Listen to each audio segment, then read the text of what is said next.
Stage پر رونق افروز علماء کرام، عوام اہل سنت، السلام علیکم ورحمۃ اللہ تعالی وبرکاتہ۔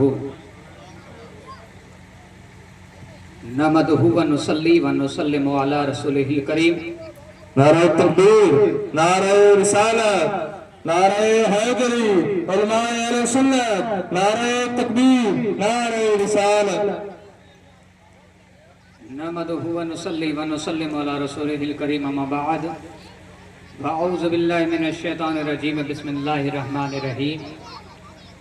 اطیعوا اللہ واطیعوا الرسول، صدق اللہ مولانا العظیم، وبلغنا رسولہ النبی الکریم الامین، ونحن علی ذلک ما قال من الشاہدین والشاکرین والذاکرین والحمد للہ رب العالمین۔ آئیے انتہائی خلوص و عقیدت کے ساتھ گنبد خضرا کی طرف لو لگا کر دو جہاں کے مالک و مختار، ہم غریبوں کے غم گسار، سید ابرار و اخیار، نائب پروردگار حضرت محمد عربی روح فدا صلی اللہ علیہ وسلم کی بارگاہ گوہربار میں محبت کے ساتھ پڑھیے درود پاک۔ اللہم صلی علی سیدنا و شفیعنا نبینا مولانا محمد مبارک وسلم، صلاۃ و سلام علیہ رسول اللہ، صلاۃ و سلام علیہ حبیب اللہ صلی اللہ علیہ وسلم۔ کہ محمد سے وفا تو نے تو ہم تیرے ہیں، کہ محمد سے وفا تو نے تو ہم تیرے ہیں، یہ جہاں چیز ہے کیا لوح قلم تیرے ہے۔ محمد کی محبت دین حق کی شرط اول ہے، محمد کی محبت دین حق کی شرط اول ہے، اس میں ہے غیر خامی تو سب کچھ نامکمل ہے۔ محمد سے روایت ہے کوئی ان کی رمز کیا جانے، محمد سے روایت ہے کوئی ان کی رمز کیا جانے، شریعت میں بندے ہیں حقیقت میں خدا جانے۔ بظاہر محمد مصطفیٰ معلوم ہوتے ہیں، بظاہر محمد مصطفیٰ معلوم ہوتے ہیں، بباطن کیا بتاؤں کیا معلوم ہوتے ہیں۔ محترم حضرات، خطبہ مسنونہ کے بعد میں نے کلام پاک کی ایک چھوٹی آیہ مبارکہ تلاوت کرنے کا شرف حاصل کیا، جس کے اندر رب قدیر کا ارشاد ہے اطیعوا اللہ واطیعوا الرسول، تم تابعداری کرو اللہ کی اور تابعداری کرو رسول اللہ کی، تم اطاعت کرو اللہ کی اور اطاعت کرو رسول اللہ کی۔ ہم نبی کریم صلی اللہ علیہ وسلم کا کلمہ پڑھنے والے ہیں، حضور سے عشق رکھنے والے ہیں۔ ہم اپنے گریبان کے اندر جھانک کر کے دیکھیں ہمارے اندر کتنا عشق ہے۔ صحابہ کرام کی زندگیوں کو دیکھیں، صحابہ کرام نے میرے آقا سے کس طرح محبت کی تھی، کس طرح پیار کیا تھا، کس طرح عشق کیا تھا۔ ان کی زندگی کو دیکھ کر کے میرے آقا سے تم بھی اس طرح پیار کرو۔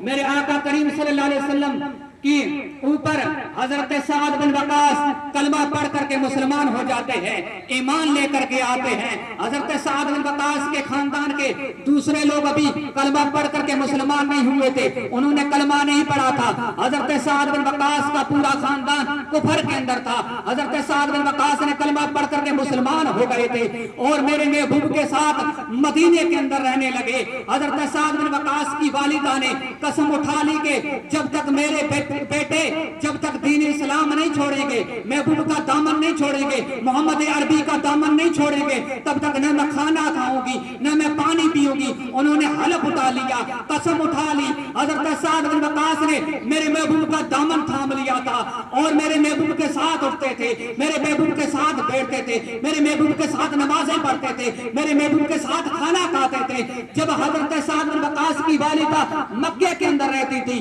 حضرت سعد بن وقاص میرے محبوب کے ساتھ مدینے میں رہتے تھے، اور حضرت سعد بن وقاص کی والدہ کچھ دن ہو گئے، ایک دن کھانا نہیں کھایا، 2 دن کھانا نہیں کھایا، 3 دن گزر گئے، 4 دن گزر گئے۔ 4 دن گزرنے کے بعد حضرت سعد بن وقاص کی والدہ بے ہوش ہو جاتی ہے۔ حضرت سعد بن وقاص کے بھائی آتے ہیں، آ کر کے پانی لیتے ہیں لوٹے کے اندر، پانی کے چھینٹے حضرت سعد بن وقاص کی والدہ کے چہرے کے پر مارتے ہیں، ہوش آتا ہے اور کہتے ہیں والدہ کہتی ہے اپنے بیٹے سے اے میرے بیٹے بتا بتا خبر دے کے میرے بیٹے حضرت سعد نے محبوب مصطفیٰ کا دامن چھوڑا ہے یا نہیں چھوڑا ہے؟ حضور کریم صلی اللہ علیہ وسلم کا دامن چھوڑ کر کے واپس کفر میں آئے ہیں یا نہیں آئے ہیں؟ بیٹے نے جواب دیا اماں جان ابھی تک دامن مصطفیٰ نہیں چھوڑا ہے، ابھی تک کلمہ نہیں چھوڑا ہے، ابھی تک آقا کا دامن نہیں چھوڑا ہے، ابھی اسلام کی دولت میں ہے۔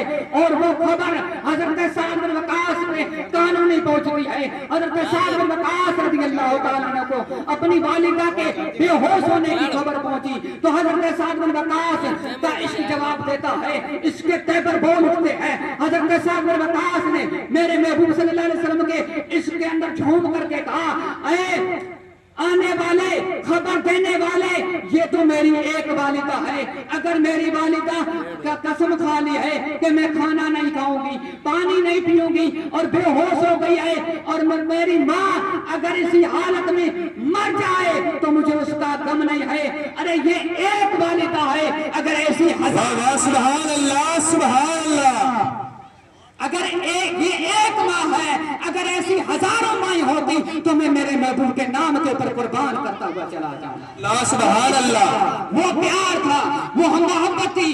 ایک انصاری عورت صحابیہ ہے، میرے آقا کے اوپر کلمہ پڑھ کر کے مسلمان ہو جاتی ہے اور حضرت میرے آقا محبوب کریم صلی اللہ علیہ وسلم ایک جنگ کے اندر گئے تھے، جنگ کے اندر خبر پھیل گئی کہ آقا کریم صلی اللہ علیہ وسلم معاذ اللہ انتقال فرما گئے ہیں، ان کو کافر انہیں شہید کر دیا ہے۔ یہ خبر اس انصاری عورت کے کانوں میں پہنچی۔ اس جنگ کے اندر اس کا بیٹا بھی گیا ہوا تھا، اس کا شوہر بھی گیا ہوا تھا، اس کا بھائی بھی گیا ہوا تھا، تینوں اس کا بیٹا، اس کا شوہر، اس کے بھائی بھی اسی جنگ کے اندر تھے۔ اس عورت نے مدینہ چھوڑا، مدینے کی گلیوں سے نکلی، میدان جنگ کی طرف جاتی ہے، آنے والے ہر شخص سے پوچھتی ہے پتا بتا کہ میرے محبوب کا کیا حال ہے، میرے محبوب کا کیا عالم ہے۔ وہ آنے والے سبحان اللہ سبحان اللہ، آنے والے ایک صحابی نے خبر دی کہ تیرا شوہر انتقال کر گیا ہے۔ اس نے کہا میرے شوہر کا غم نہیں ہے، مجھے یہ بتا کہ میرے محبوب کا کیا حال ہے۔ وہ آگے بڑھتی ہے، دوسرے صحابی رسول سے ملاقات ہوتی ہے، عرض کرتی ہے پتا بتا کہ میرے محبوب کا کیا حال ہے۔ اس نے کہا تیرا بیٹا شہید ہو گیا ہے۔ اس نے کہا مجھے میرے بیٹے کی پرواہ نہیں، یہ بتا کہ میرے محبوب کا کیا حال ہے۔ آگے بڑھتی ہے، کہاں جا کر کے کسی صحابی سے ملاقات ہوتی ہے، صحابی رسول سے پوچھتی ہے کہ میرے محبوب کی خبر بتا کہ میرے محبوب کیسے ہے۔ اس نے کہا تیرے بھائی کا انتقال ہو گیا ہے، تیرا بھائی شہید ہو گیا ہے۔ اس نے کہا مجھے میرے بھائی کی پرواہ نہیں، یہ بتا کہ میرے محبوب کس حال میں ہے۔ واہ واہ سبحان اللہ سبحان اللہ، آگے بڑھ کر کے ایک صحابی رسول سے عرض کرتی ہے اے میرے محبوب کے صحابی مجھے پتا بتا کہ میرے محبوب کا کیا حال ہے۔ اس نے کہا میرے آقا سلامت ہے، میرے آقا زندہ ہے، میرے آقا سلامت ہے۔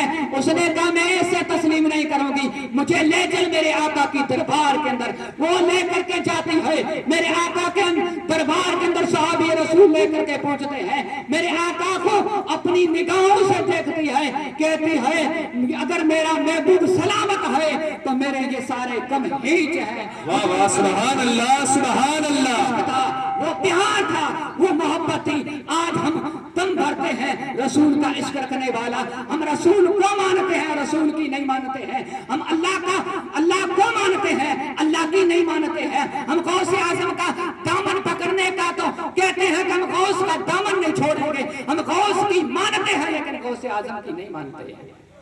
اگر غوث اعظم کی ہم مانتے تو نمازیں نہیں چھوڑتے، روزے نہیں چھوڑتے، زکاتیں نہیں چھوڑتے، حج نہیں چھوڑتے۔ غوث اعظم کا دامن ہم نے پکڑا نہیں، اگر پکڑ لیا ہوتا تو قیامت تک ہمارے ہاتھوں سے دامن غوث نہیں چھوڑتا۔ محترم حضرات، میں نے جو بیان کیا اس کے اندر احمدن سیون کسی بھی قسم کی کوئی غلطیاں ہوں تو اللہ تبارک و تعالیٰ کی بارگاہ میں اس محفل کو حاضر و ناظر بنا کر کے میں توبہ کرتا ہوں، توبہ لا استغفر اللہ ربی من کل ذنب و اتوب الیہ بحق لا الہ الا اللہ محمد رسول اللہ صلی اللہ علیہ وسلم۔